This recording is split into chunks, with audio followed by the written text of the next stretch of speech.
Hello, everybody. Scott Golden here with the Pro Wrestling Logic YouTube channel and the January 20th, 1979 edition of the All Star Wrestling Review Series. We're into 1979.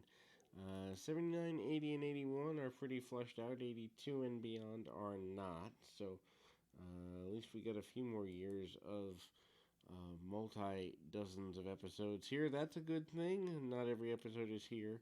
We open up, though, with relative newcomer, at least I think newcomer, Steve Travis, facing Johnny Ross, 7:55, and defeats him with a power slam. Although, this version of today's power slam is much different than the power slams we see current day. Not that that's good or bad, it's just different. And so, Steve Travis, who I believe is a big Memphis related talent at the time, and also manages to do pretty well around here.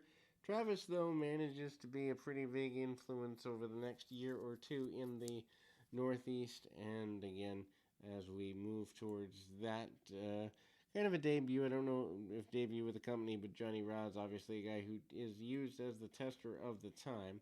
Tester of the time meaning a guy who kind of tests if a guy has it. Travis, with arm bars and basic stuff, takes the man down pretty simply and tries to hold him there to the best of his ability. Tries to go for head scissors takeover and roll throughs. Nothing terribly aggressive, but also manages to cinch up on him a little bit here. And, this is kind of a basic deal here. And as we kind of get that going, actually along the way here, as I look at my notes, I realize that I've written down a improper timing for this particular match. In so much as the Vince McMahon, Bruno Sammartino facing McMahon, conducting an interview with Captain Lou Albano, Jimmy, and Johnny Valiant. We opened, though, with um, the Valiant brothers, with Captain Lou Albano defeating Joe Mosca and Kevin Victor 412 when Johnny pins Victor following two elbow drops, and Valiant counters these opportunities. I mean, it's not exactly a super major thing, although Baron Leone is here and he's managing to hit a couple of shots along the way and, tries to take him down. Travis does manage to get a good run go of it and kind of takes him down back and forth. The Cicluna match eventually does end via a backslide and is here. I think they've actually placed a wrong match or two in the segment here and or out of sequence. Anyway, Captain Lou Albano, a major guy here. The Valiant's coming in and managing to get an advantage. Jimmy and Johnny Valiant, of course, major guys in the 70s and early 80s. Lots of punch kick from the Valiants. Jimmy Valiant managing to do a lot of basic stuff, punch kick. The Valiants are cheating heels, and Albano takes advantage of them from just about every angle that you possibly can. Tries to cut the ring off using the boot of one into the face of the other.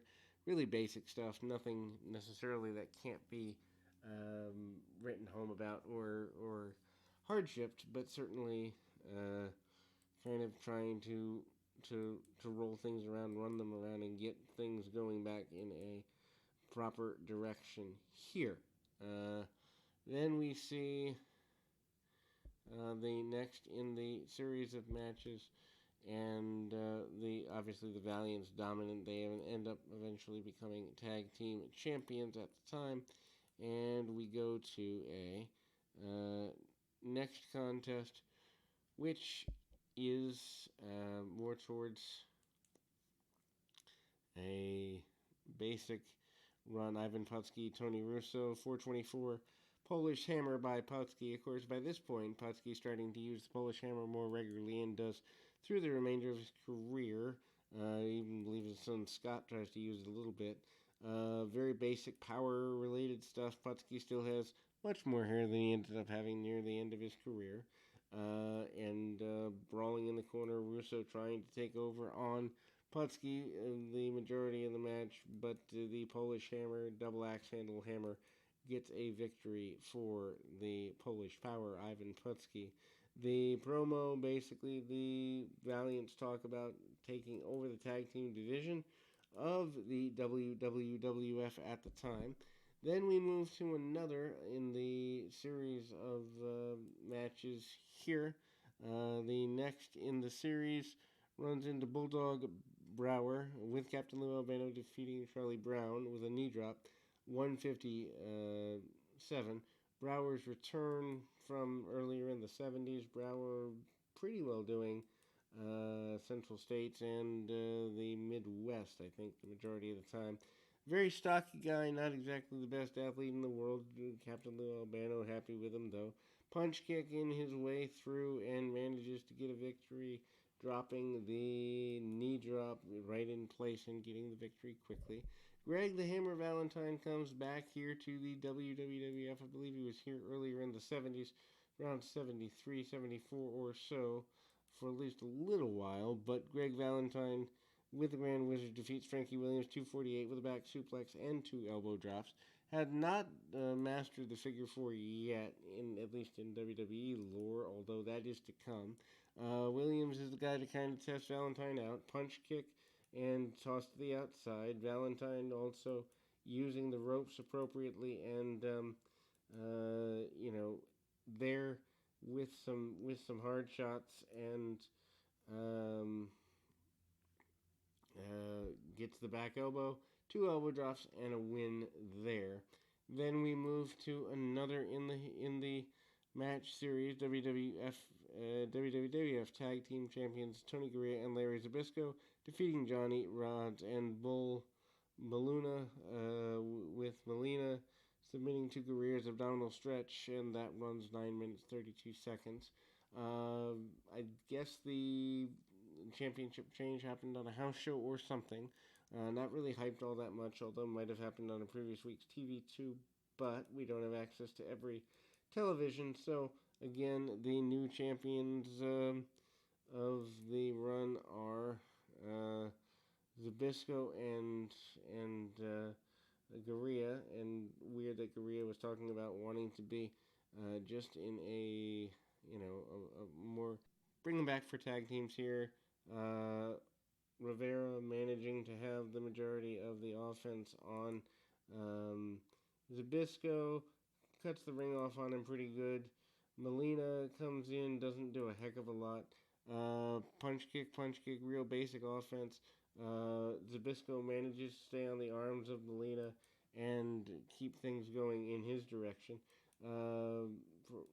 The other heel always in the corner trying to get up in the face of his adversary.